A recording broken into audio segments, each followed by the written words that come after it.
Hi friends, welcome back to my channel. I am Srujan. In this video we are talking about a CPU cabinet from Chiptronics, and also I'll be showing you the connection with the motherboard.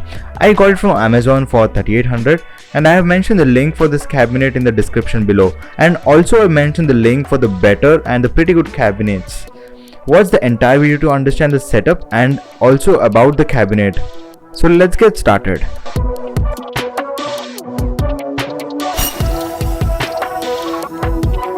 As I've already told you, this is a Chiptronics GX3000 RGB mid-tower cabinet. This is a budget-friendly cabinet for beginners. So let's start with the features on the cabinet.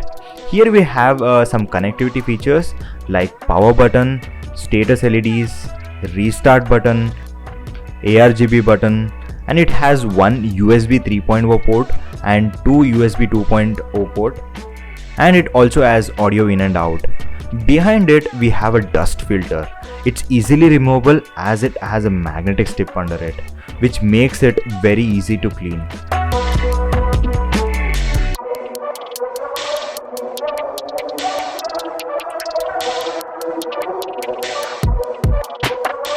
So now coming into the side panel of the cabinet, which has a nice tempered glass panel, which makes the motherboard light look elegant and also adds a premium look.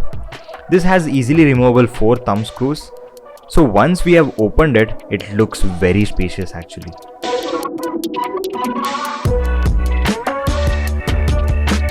It allows me to use a huge graphic card of size 350mm to fit in this cabinet, but I am using a smaller graphic card here. As you can see, I have installed 2 graphic cards, as I'm running some performance tests with these 2 graphic cards, and there will be another video coming on these how to optimize if you have 2 different graphic cards.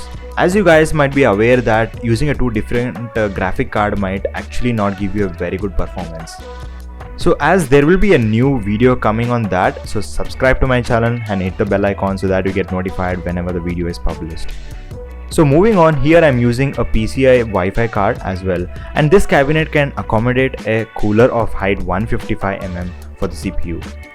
So here you have a SMPS and I'll be showing you from the other side how you can install it inside and how the cable management looks. And I was not actually very satisfied with the cable management with this cabinet. So cabinet comes with the installed rear exhaust fan of 120mm.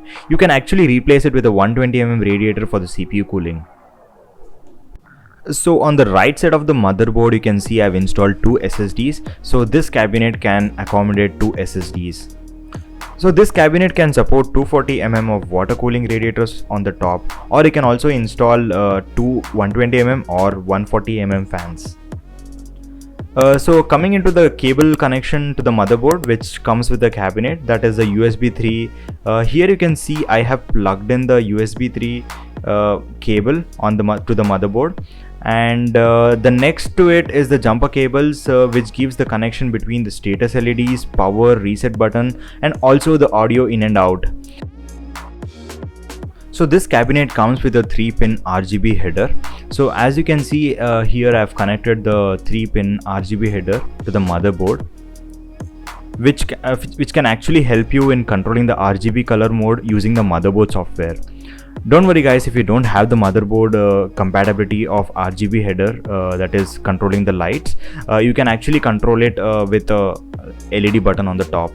So now let's power the system and enjoy watching the lights.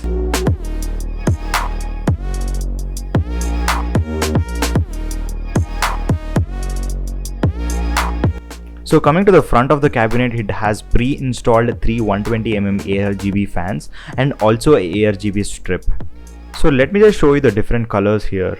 So you can use the LED button on the top and you can change the colors. So you can also actually switch off the lights if you don't want it.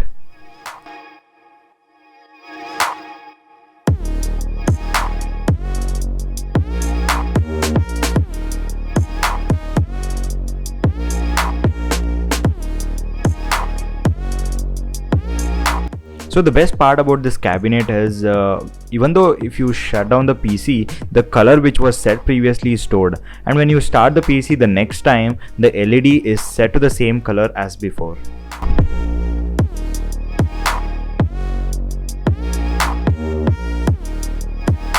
So on the other side of the cabinet has small hexagonal ventilations, which is a better than not having. So let's get into the other side of the cabinet.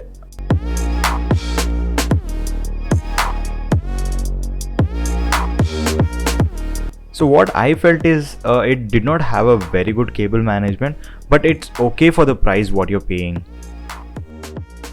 So here I've installed two hard disks, and this cabinet can accommodate only 2 hard disks.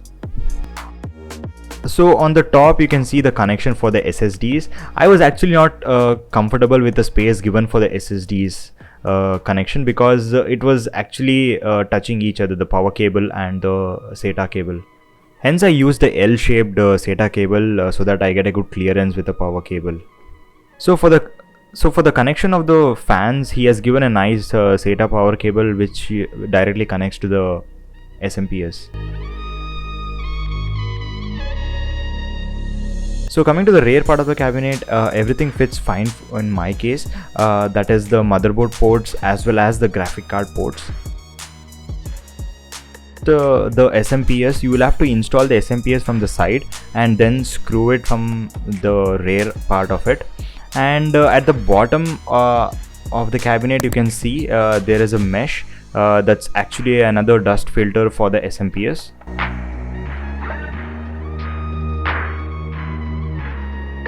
So if you want to know the component which I've used in my PC, so I've mentioned the links in the description, and also the links for the gears which I'm using to record this video. Thank you for watching, guys. Hope it was helpful. If so, please share with your friends, and see you in the next one. Bye bye.